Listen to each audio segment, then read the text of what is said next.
So the other day, my contractor who does work for me around my house told me about another doctor who he does work for. He told me that this doctor was disillusioned with working with the hospital and that he really didn't want to be in healthcare anymore.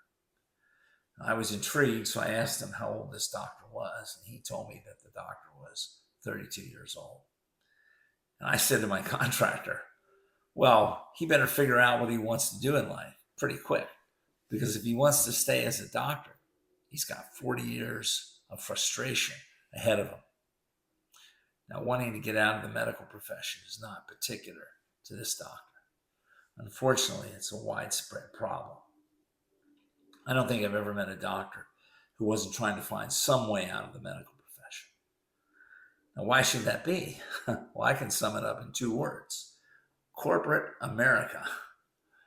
Corporate America is destroying life for regular doctors, and it's been that way for a long time. Does it in so many ways.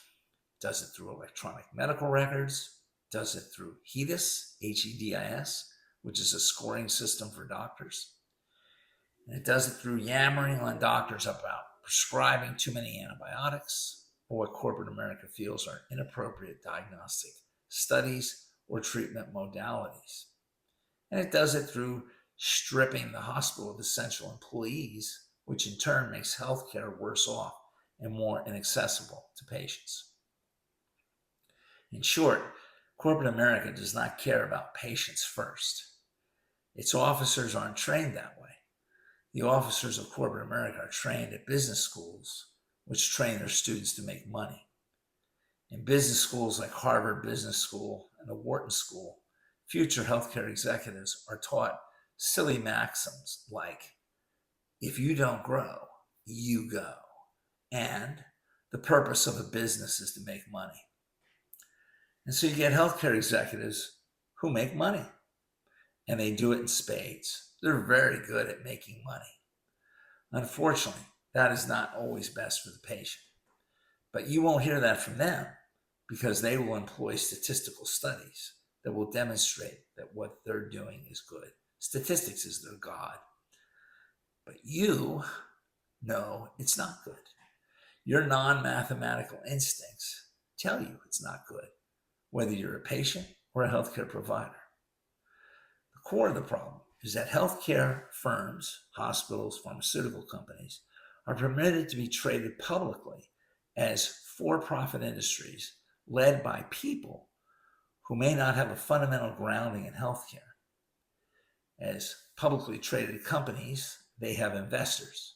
And if it's one thing we know, it's that investors demand a return on their money. The officers of corporate America, without fundamental grounding in healthcare, which ingrains into the soul that patient safety comes first, are overly sensitive to investor demands, and so they will do anything to get those profits. And it doesn't help when broadcasters on CNBC whoop it up and go into a frenzy when healthcare stocks go up. This creates even more incentive for the officers of corporate America to cut costs.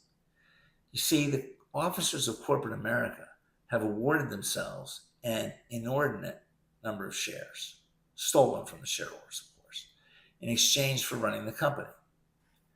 Now, unfortunately, since healthcare isn't a luxury business that people desire, but instead a necessity, the government controls the maximum that the hospital or the pharmaceutical company or any other large corporation can be reimbursed. Now, the government does this through setting Medicare rates, and insurance companies generally follow Medicare rates. And what this means is that the hospital can't charge more for services that they feel are better than a competing hospital. They don't get any extra money for that. Well, they could charge more money, but they won't get it. Consequently, the entire concept of building a better mousetrap doesn't apply. Now, you know what I'm talking about when I say that, right?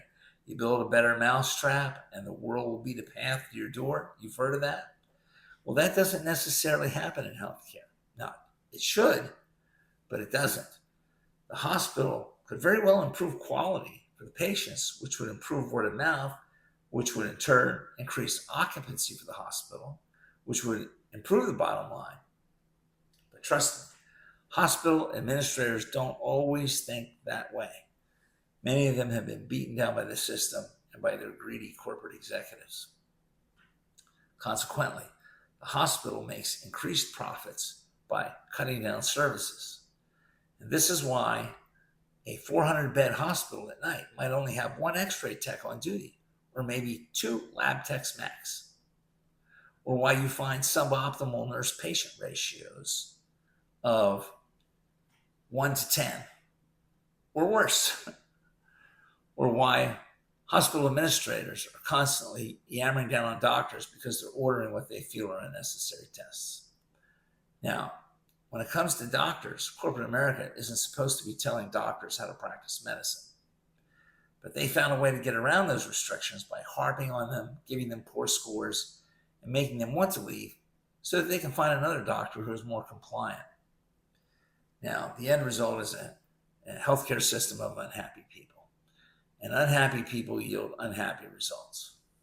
What makes it even worse is that corporations look at malfeasance as the cost of doing business. That's right. They look at a lawsuit as an operating cost. Now, I can tell you from personal experience that a doctor is traumatized by a lawsuit. Corporate America, on the other hand, is never traumatized by a lawsuit because corporate America never accepts any responsibility for the patient dying. Plus, the corporation, not being a person, contrary to what our unenlightened Supreme Court thinks, has no sense of shame. And as I say, corporate America looks at a lawsuit as an operating expense.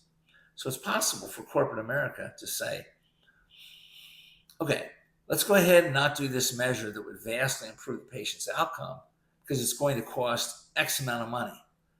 What we will make in profits will far outstrip any fines that we have to pay or any lawsuits that we have to pay out in the future.